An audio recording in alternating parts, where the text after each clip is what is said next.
Happy new moon in Aquarius. Welcome back to the Aquarius podcast, where we talk about astrology with a focus on emotional intelligence. Emotional intensity is not the enemy, it's the doorway. The Aquarius eclipse is revealing raw emotions, desires, and vulnerabilities that can either overwhelm you or awaken you. This is your chance to meet your fears with courage, your longing with honesty, and your patterns with conscientious choice. Today, we explore how to transform cosmic pressure into real emotional power and relational intelligence. With both the sun and moon in Aquarius at 20th degree, you're guaranteed to feel tense inside, even if nothing seems wrong on the outside. With the moon, Mars, and Pluto all in Aquarius, sensitive emotions related to your childhood may get bottled up instead of shared.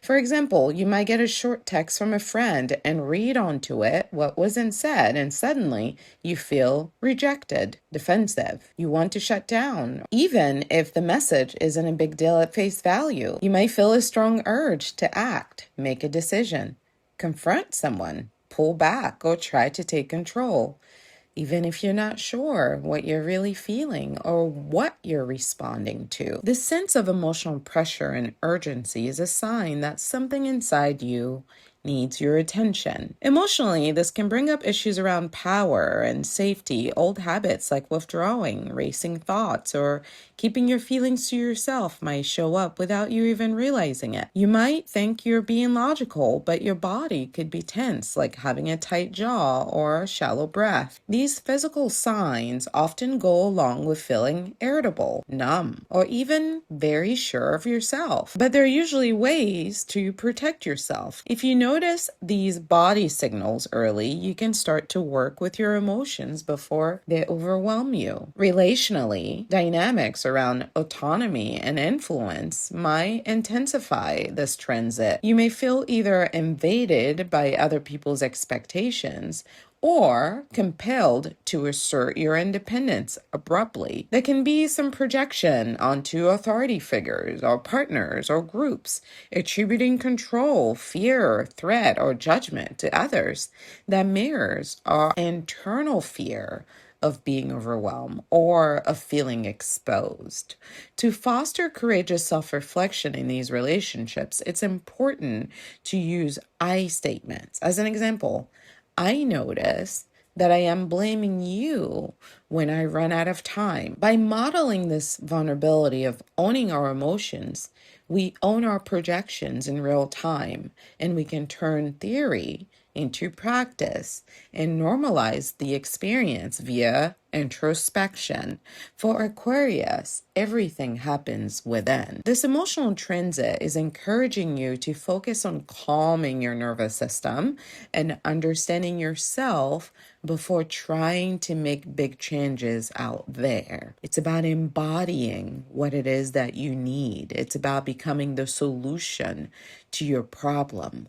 This approach matches the Aquarian themes around innovation, which comes from being in harmony, in sync with yourself.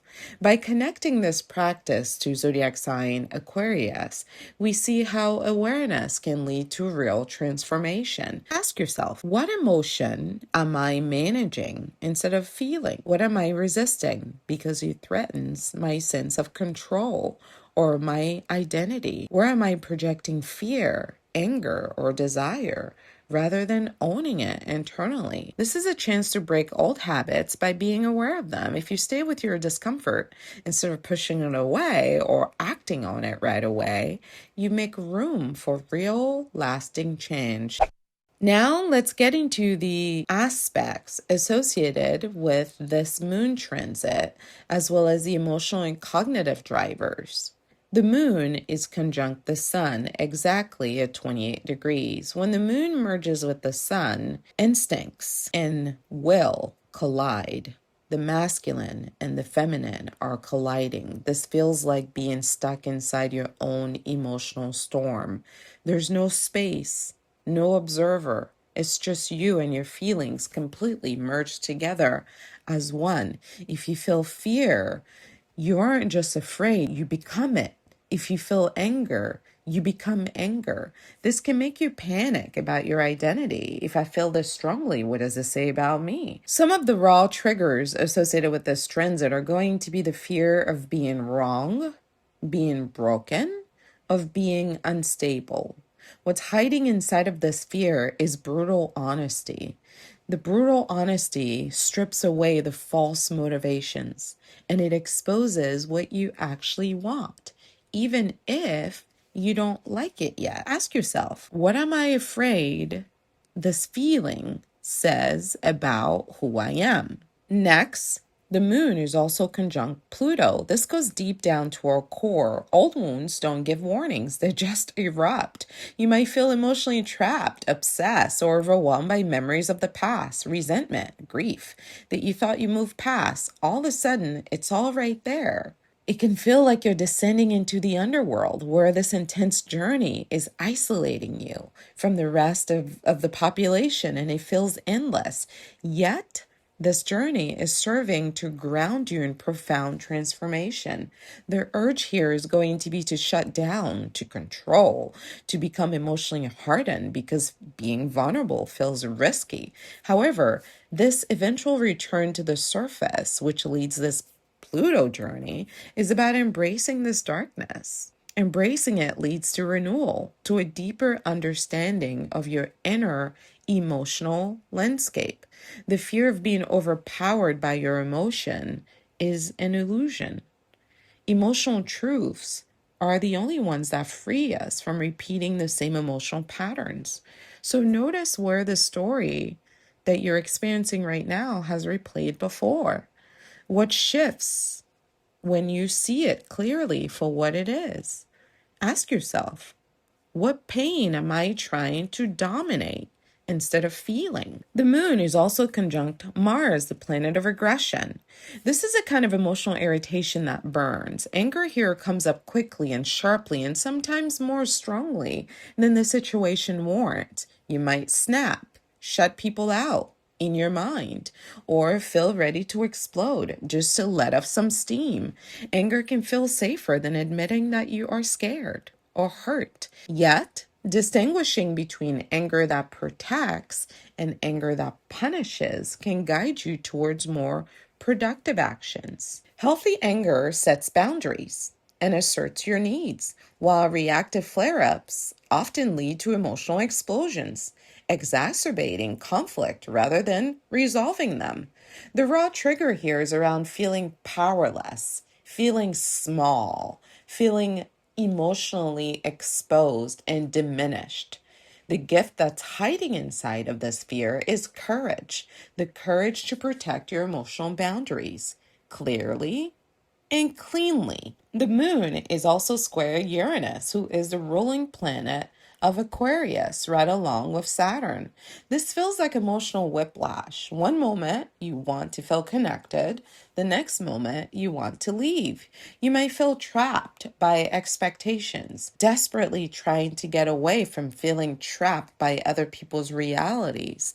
You may feel suddenly detached, but that can also be a trauma response, not necessarily emotional clarity. In these moments, it's important to pause and ask yourself, is this urge to run away an authentic need or a reaction coming from fear? Recognizing this can help you make conscientious choices, even in the volatility of this Aquarian energy. The fear of losing autonomy is very much so Aquarius coded. Being emotionally dependent is the Aquarian worst fear. The gift that's hiding inside exploring this fear is giving yourself permission to be emotionally authentic. It's not about predictability or control, but realness. What truth am I trying to break free from instead of facing it? You might feel misunderstood, misread, or unseen. It hurts more than you want to admit. The first reaction is to project, they're the problem. But the deeper pain is feeling emotionally alone, even when you're in a relationship. Longing is part of being wired for connection, and acknowledging this universal need reframes dependence as a human trait. not a weakness. The fear of needing other people more than you need them is very much so Aquarius coded. Emotional accountability and relational maturity is what Aquarius is here to learn. Ask yourself, what am I asking others to fix for me emotionally? The moon is also conjunct MC and opposite IC. This means our private emotions are going to be spilling out publicly. You might feel exposed. You might feel like your emotions are on display without your permission. There's pressure to act stable, even when you don't necessarily feel stable inside. Fear that vulnerability is going to cost you respect and safety is going to be loud. The gift hiding inside this fear is integrity. Showing up without betraying yourself is how we display integrity. Ask yourself, what part of me is tired of performing emotional control? The moon is also square part of fortune. Nothing comforts you the way it usually does. So suddenly, nothing feels good enough. What once felt soothing now is going to fall flat on its face. Pleasure doesn't seem to reach you. You're struggling to feel full, and every experience is leaving you hollow. It's leaving you empty. It's leaving you frustrated. Kind of like you're staring at a cold cup of coffee and you keep reheating it just to feel good, hoping that it warms you. Suddenly, that favorite song that used to uplift your spirits is not doing it. You might find yourself chasing relief instead of meeting the real need. Emotional recalibration is the real need. You're learning what actually nourishes you. What are you avoiding feeling by staying busy or distracted? The bottom line is this transit doesn't care if you're ready. It's pressing forward until something honest comes out of you. This pain isn't punishing you. It's forcing you to become more aware. This pressure is to emotionally mature you. The work is not to calm down or to shut down your emotions or to fix yourself or to act out this drama that you're feeling inside. The work is to stay present without abandoning your true feelings. It's about not resisting what scares you. Here are some questions for you to reflect on. Where am I projecting fear, control, or desire instead of owning it? What emotional truths want to be acknowledged without being solved? That's the real shift. The Aquarius Solar Eclipse doesn't ask for reinvention. It demands emotional responsibility. Wherever it falls for you, the work is the same. Stop managing feelings, start relating to feelings, and choose emotional awareness over being on autopilot. That is actually how we change ourselves from within. Now let's move on to some house-specific confessions and affirmations for each rising sign, calibrated to this Aquarian solar eclipse energy. Aries rising, for you, this falls in the 11th house, the house of community, belonging, and the future. The confession is, I'm afraid that if I stop performing strength, I won't belong anywhere. I want connection, but I don't want to need it. The affirmation, I'll allow myself to belong without proving my worth. I choose communities that meet me honestly. Look to see what changes need to be made in the area of social connections, long-term goals, social identity, and friendship. Moving on to Taurus rising. For you, this falls in the 10th house, which is the house of authority, visibility, and career. The confession is, I tie my value to achievement. Rest feels dangerous, like I'll disappear if I stop producing. The affirmation, my worth isn't conditional on success. I lead with integrity, not fear.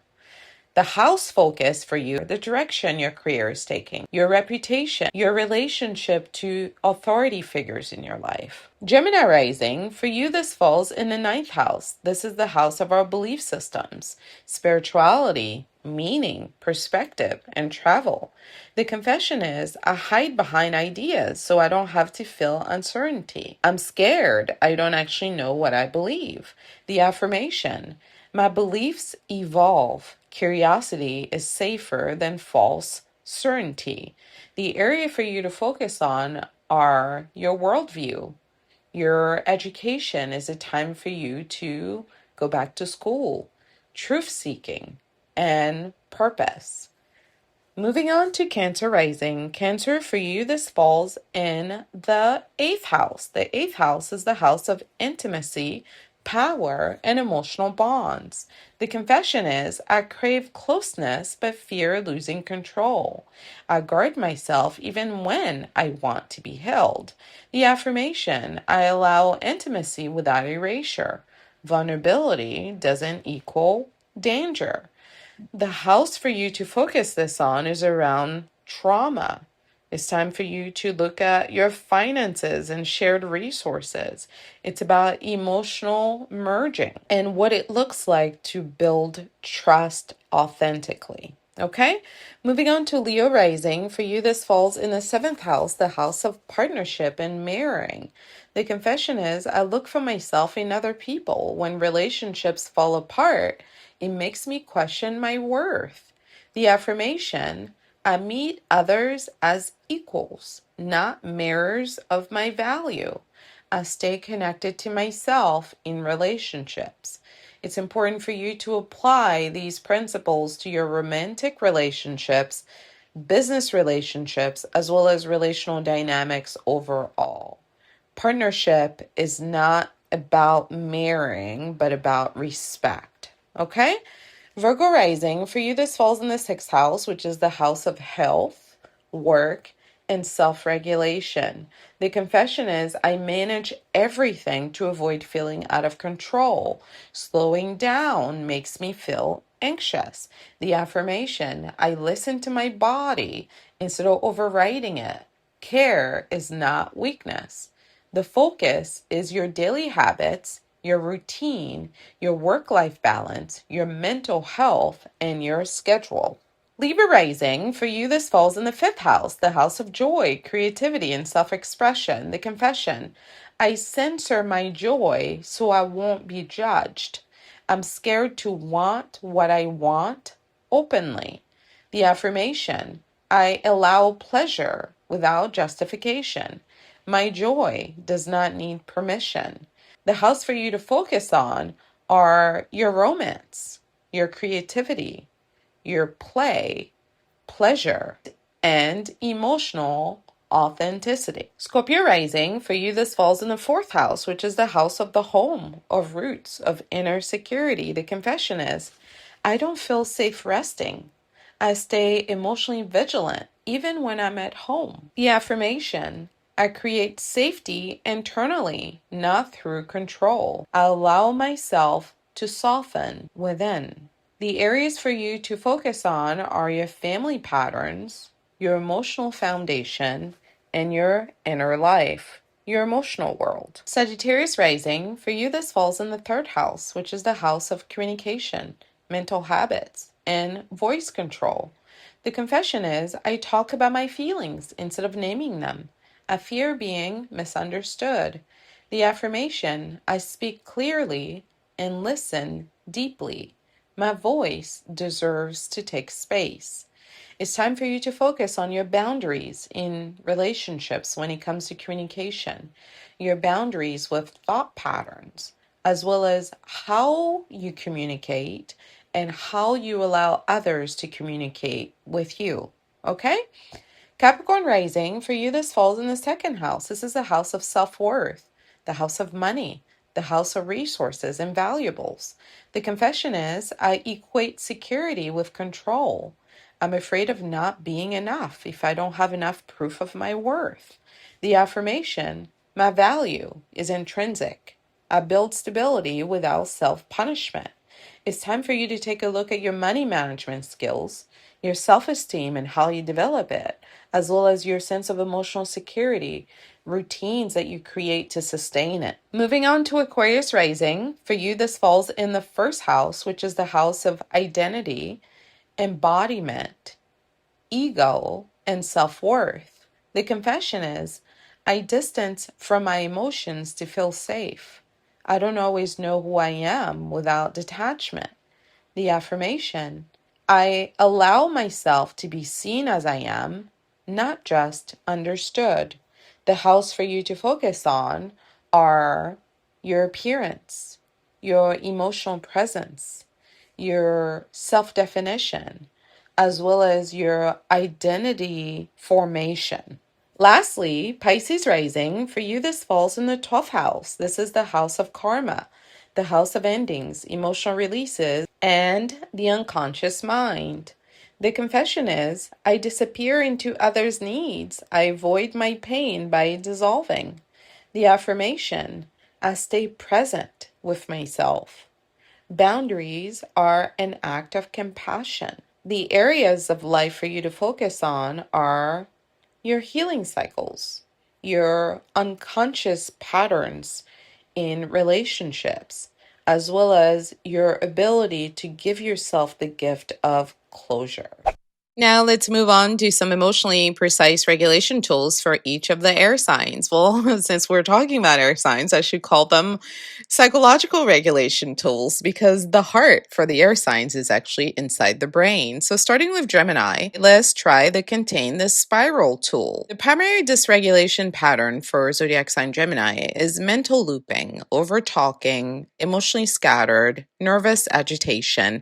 Gemini feels everything all at once and tries to think their way through it at very fast speeds. As you know, Gemini is ruled by Mercury, the fastest planet in our solar system. So it's not unusual for them to experience racing thoughts, anxiety spiking, compulsive communication. When you're experiencing that under this Aquarian energy, what I want you to do is write down everything that's running through your head on paper. No editing. Just dump it all on paper and then circle one sentence that feels emotionally loaded, okay?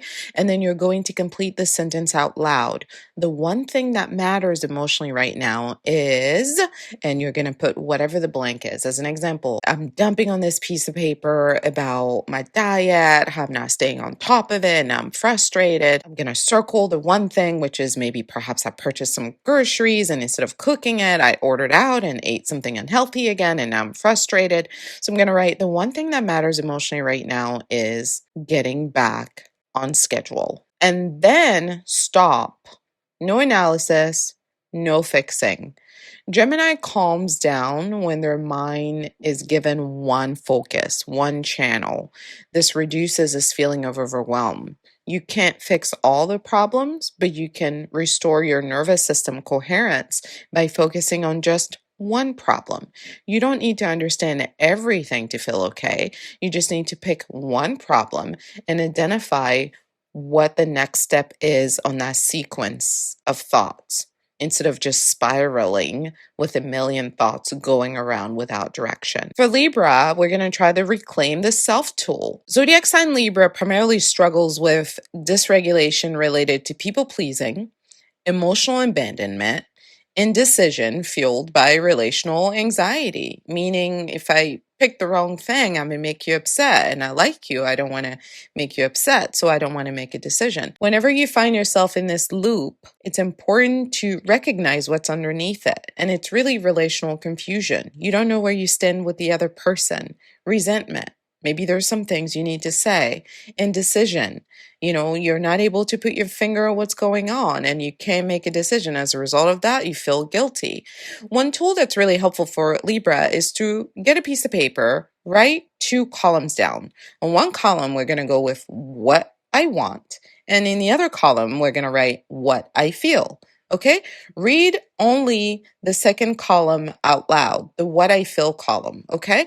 Place your hand on your chest and say to yourself, my feelings count, even if they disrupt harmony. Then choose one small action from the what I feel column and honor yourself, honor your side, honor your emotional reality. Choose one small action that gives a voice to that. Libra stabilizes when their inner balance is restored. Outer balance follows after inner balance is restored. Connection doesn't require self erasure. Generally, the peak Libra anxiety comes from relationships. So, usually, when there's a problem in relationship, Libra will carry most of the burden and not assign any of it to the other party. In the what I feel, we're reclaiming our emotions and giving them a voice. We're giving them space, regardless of what's going on with the other party. Now, moving on to Aquarius. What we're going to try for Aquarius is an exercise called Come Back into the Body tool. The primary dysregulation pattern for zodiac sign Aquarius is around emotional detachment, intellectual superiority, and shutting down to stay in control. It's not unusual for Aquarius to feel numb, cold, emotionally rigid, or to suddenly withdraw whenever they feel emotionally unsafe. What I want you to do instead is to regulate. So place one hand around your neck and the other hand on your lower ribs. I want you to breathe slowly as you feel the inhale and exhale on your throat and how it feels on your hands. Ask yourself, what is it that I am feeling that I don't want to need help with right now? I want you to name the sensation, the emotion. Forget about the story. Example, my throat feels tight. My chest feels heavy. My stomach feels hollow. I feel hungry. I feel scared. I feel sad. I feel afraid. I feel confused. Aquarius regulates when they re-enter their emotional reality through their sensory system. It's not the narrative that gets you back to emotional safety. It's you actually feeling safe inside your body. Detachment is a strategy that Aquarius has employed historically to regulate their emotion, but it doesn't have to be your identity. You can actually give yourself permission to re-enter your body and soothe the emotional experience the body is having, which then gives you more leverage to make smart decisions. What we want to do is embody our emotions. We want to give them space. Remember, Aquarius is the sister of Leo. Aquarius is just as emotional and big-hearted as Leo. Embodiment of emotions is very important to have emotional maturity under this Aquarian solar eclipse. Before we can embody our feelings, we need to be able to contain them. That's Gemini. That's the first stage of air energy. We need to be able to name what we're experiencing and focus on it. We also need to be able to prioritize our emotional world. That's Libra energy. For all zodiac signs, naming the thing is a good way to ground our emotional world in reality. The naming ritual is very helpful with addressing racing thoughts, emotional confusion, or if you ever find yourself wanting to intellectualize your feelings, which is something all air signs are very good at. Air signs calm down when their mind has language. So when they're feeling things, they go to their mind to give it a dictionary, a language. And this ritual is a way for them to turn that vague emotional noise that they're experiencing into something that can grasp. Because once we name things, we empower them. So what you can do is sit upright, put one hand on your chest, another on your belly. Just notice your breath. Notice your belly going up and down. Do that until you feel regulated. And then out loud or on paper, complete the sentence slowly. Right now, I am feeling blank because blank. Right now, I am feeling fearful because of what's happening in the news. And I want you to repeat that sentence to yourself 3 to 5 times, even if it feels uncomfortable to say out loud, or even if it feels like you don't know what the answer is, even if it opens up the possibility that life is messy right now and everything doesn't make sense and everything feels contradictory right now. Naming the feeling activates the prefrontal cortex, reducing emotional flooding and restoring our power to make a choice. Air signs don't need certainty as much as they believe they do. What they actually need is honesty, because honesty is logically congruent. When there's honesty, there is peace, there's harmony, there's Libra energy, there's balance, because we can see the darkness and the light. We can see the contradictions. We can see both sides, and we're okay with it. Emotional maturity in action under this new moon solar eclipse in Aquarius is about becoming a student of our emotional patterns that are automatic, such as withdrawing whenever we feel emotionally wounded, getting defensive, wanting to control how other people react, think, and feel, or overcompensating because we don't feel worthy. These are not flaws, these are data points. Recognizing them allows conscious choice instead of unconscious reaction. Emotional maturity is responding instead of reacting. Mature people choose, they make choices. A response is a choice. This new moon in Aquarius is asking for some shadow integration. It's time to observe your fears, observe your projections without judgment, observe your jealousy, your resentment, your controlling impulses. Name your desires honestly. What do you want? Do you want freedom? Do you want intimacy? Do you want safety? Do you want recognition? Do you want attention? Do you want validation? What do you want? You cannot ask anyone or the universe for anything that you cannot name. Vulnerability isn't weakness, it's the raw material for relational and self integration. And that process requires honesty. Desire and vulnerability are aligned when we're no longer at war with ourselves.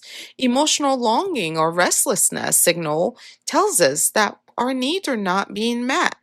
By identifying what is truly wanted and distinguishing it from conditioned reactions, we gain leverage over our automatic and compulsive behaviors. The problem with compulsive behaviors is that we don't have a good view of their consequences because there is no thought. The lack of thought is what's problematic for air signs. Desire becomes a map when we study it instead of it being a trap. As we move through this intense Aquarius eclipse, remember the pressure you feel isn't a warning. It's not bad, it's an invitation. It's asking you to face the part of yourself you've managed to hide, to deny. It wants you to name what you need, what you crave, what you desire. It wants you to witness your desires, to step into emotional responsibility, to own them with courage. Fear, longing, vulnerability, they're not obstacles. They're human nature. They're signals, data points that are pointing you towards your truth, your emotional maturity, your resilience, and your deeper connection with yourself. This transit serves as an intense test that brings forward emotional honesty, clarity in our relationships, and a sense of sovereignty over our inner world. When desire, fear, and vulnerability are faced instead of being rejected or hidden, emotions then become a guide that can show us where our choices might be wise or perhaps not so bright. We can connect more strongly with ourselves, and that allows us to connect with others. When we allow ourselves to become our own leader, it's easier for us to get what we want out of life. The goal is not to avoid strong emotions, but to notice them and to let them show us our wounds, our old habits, our knee-jerk reactions. And once we see that, we can then choose actions that match our thoughts and our feelings. Intuitive healers, this is your moment to choose growth, choose awareness over reaction, choose presence over avoidance, choose emotional clarity over autopilot. It's about integrity over performance. Sit with what comes up for you, feel it fully. Let that feeling guide your decision rather than control your decisions. Because true growth doesn't happen in comfort. It happens when you meet your emotions, your patterns, your shadows, and you consciously decide, you know what? I'm too good for this. I've outgrown this. I no longer want this. I don't want to participate in that anymore. You consciously decide to evolve, and only then can you move forward in your journey. To step into intensity, we have to breathe. This is an air sign transit. We cannot manifest our desires without a modicum of emotional regulation. It is simply impossible. Your emotions guide you towards your goal. Let your feelings illuminate your path because you're capable of becoming so much more than you ever imagined. Sending you love and light on your 6 months journey under this Aquarian solar eclipse. I'm looking forward to connecting with you for the full moon in Virgo happening on March 3rd. Happy new moon in Aquarius. You can book your astrology reading at intuitivehealing.com. You can also watch videos at Intuitive Healing here on YouTube for Astrology 101 content. Listen to the Aquarius podcast on Spotify, as well as here on YouTube for your horoscope. If you're interested in astrology and love connections, you can visit at Styled Under Libra. And of course, for health and wellness and holistic healing, visit at Styled Under Virgo for all of your astrology content. Thanks so much for watching.